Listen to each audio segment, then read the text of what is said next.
We move into the 4 o'clock games. Oh, no. We have Jets and Broncos. I don't even know how I feel about this game because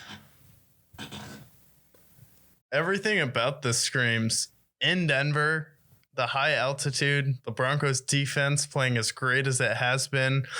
Zach Wilson, second-year quarterback, hasn't played extremely well so far, had that game-winning drive versus Pittsburgh. Didn't have to do anything to win. But then I'm like, we have Sauce Gardner on the other side who's going to be either locking down, they're going to probably put him on Jerry Jeudy because it seems like that's the guy Russ throws to. Apparently, Cortland Sutton just doesn't exist anymore to Russell Wilson. So, yeah. I'm going to have to roll Jets because they're 4-2. The Broncos are 2-4, and they have shown no ability to score. And I think the Jets defense is legit. Robert Saleh is a good head coach. I think he's going to prove himself to be a great head coach in the future. And then Nathaniel Hackett can't coach. So it's like I have to roll Jets in this, and I'm going to go Jets 24-13 because I think they're going to pick off Russ, and I think Russ is going to have 2 to 4 picks in this game. Okay, let's take a look at both of these teams real quick. The Jets, right? They just got a big win against the Packers. They're 4-2.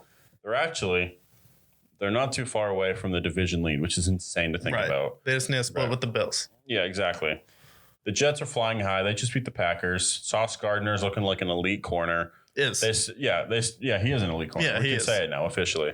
And then all those additions for the rookies. Breece Hall's played great. And Garrett Wilson, who really hasn't even had his breakout game yet. Like he had a couple of decent games, but hasn't even come into his own yet. The Jets. Low expectations, but so far through 6 games have played out of their mind. And then you go to the Broncos, who were supposed to be Super Bowl contenders, and they can't score more than a touchdown a game, if they even score a touchdown in a game. I mean, that game against the Chargers was a nightmare. And the Colts. And the Colts game, and the 49ers game. I mean, at least it's not on prime time. I mean, that's a highlight, right?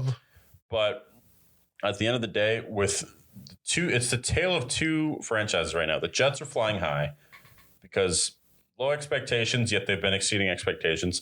Broncos on the tail end had sky high expectations and it played like shit.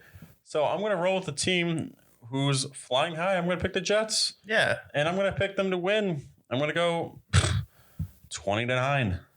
Because the 20-9, yeah, I like that. Because the Broncos can't score more than 10 points.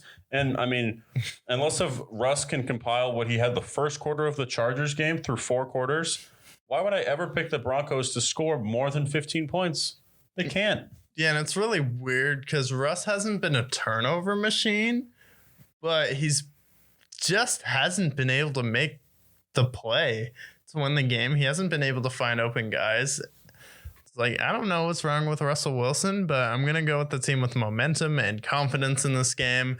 And I'm going to go Zach Wilson sleeps with Ciara at the end of this game. I think that's going to happen. Or Ciara's mother. Ciara's mom. Yeah, that's probably what's going to happen. Even cooler. And then right before the game, Zach Wilson sends Russell Wilson a text like, hey, guess what happened?